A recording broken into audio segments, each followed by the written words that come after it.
Olá, turma do nono ano, tudo bom? Aqui é a professora Meire e o conteúdo da nossa aula será Teorias Evolucionistas.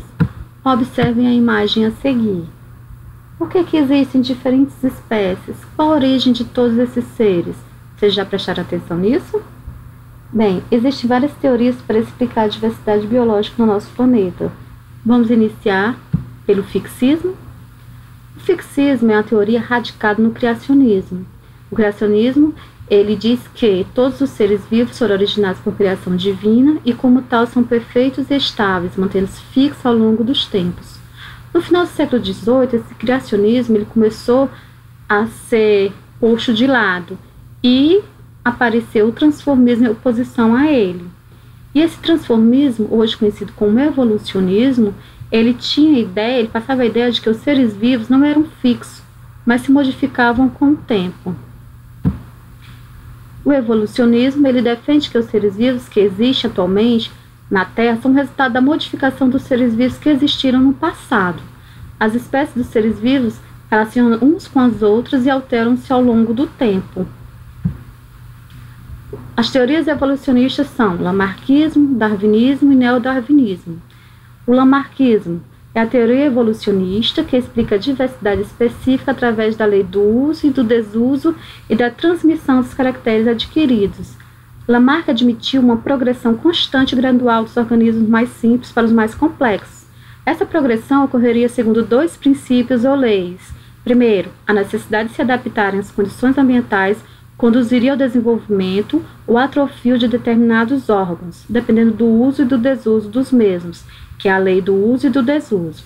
Segundo, essas modificações permitiram aos indivíduos uma melhor adaptação ao meio, sendo transmitidas à descendência. Segunda lei, a lei da transmissão dos caracteres adquiridos. E como Lamarck explicaria essa imagem?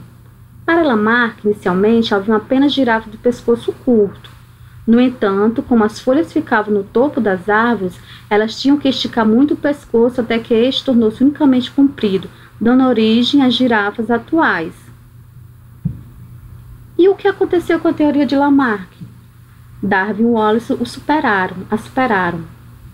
A teoria de Lamarck viria a ser refutada de forma considerável apenas anos mais tarde, a partir dos teóricos naturalistas Charles Darwin e Alfred Wallace, que elaboraram independentemente a teoria da evolução baseada na seleção natural e mostraram que o uso e desuso não está associado diretamente aos aspectos evolutivos dos seres vivos. Darwinismo, a teoria de Darwin e Wallace. Em sua teoria, Darwin e Wallace admitem que os indivíduos de uma população não são idênticos. Em vez disso, eles apresentam algumas variações que podem torná-los mais adaptados ou menos adaptados ao ambiente em que vivem. Como na natureza os recursos são limitados, os indivíduos competem uns com os outros e aqueles mais aptos têm mais chance de obter os recursos necessários, sobreviver e deixar descendentes, transmitindo à prole as características vantajosas. Por esse pensamento, o ambiente atua sobre as variações da população, selecionando os indivíduos mais adaptados, processo chamado seleção natural. Com o tempo, a população vai se modificando e evoluindo por seleção natural. Embora Wallace também seja o criador da teoria da evolução, Darwin teve maior destaque por conta da publicação do seu livro A Origem das Espécies, em 1859, o qual trazia diversos argumentos para defender as ideias de ancestralidade comum e de seleção natural. Por isso, a teoria da evolução é comumente chamada de darwinismo. Em seu livro, Darwin apresentava duas ideias principais. Primeira, todos os organismos descendem de ancestrais comuns. E segundo, a seleção natural é o principal agente que atua sobre as variações dos indivíduos. Como Darwin explicaria o mesmo desenho explicado por Lamarck anteriormente? Darwin acreditava que no início havia girafas com pescoços de tamanhos variáveis.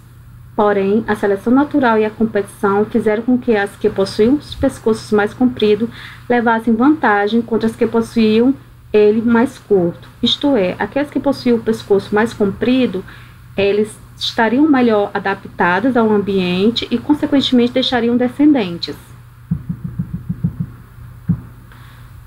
Próxima teoria, neodarwinismo. O reconhecimento dos estudos de Mendel e a compreensão do processo de hereditariedade foram muito importantes para fundamentar as ideias de Darwin e Wallace.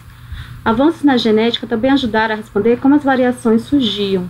Foi compreendido que as mutações, alterações que ocorrem ao acaso no material genético, eram um dos agentes responsáveis pelas variações nos indivíduos de uma população.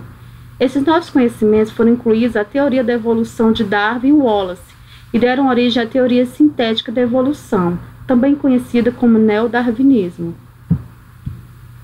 De acordo com a teoria sintética da evolução, a teoria é aceita atualmente para explicar a diversidade de seres vivos, viu, galera?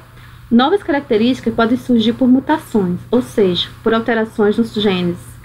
Os novos alelos podem levar a novas características. Algumas delas vão ser vantajosas e aumentar as chances de um organismo sobreviver e deixar descendentes. Outras podem prejudicá-lo de alguma forma, diminuindo o sucesso na competição com outros organismos e reduzindo suas chances de deixar descendentes. Há ainda algumas mutações que podem não fazer nenhuma diferença para a sobrevivência do organismo. Bem, esse foi um resumo sobre as principais teorias e eu espero que vocês tenham gostado e até a próxima.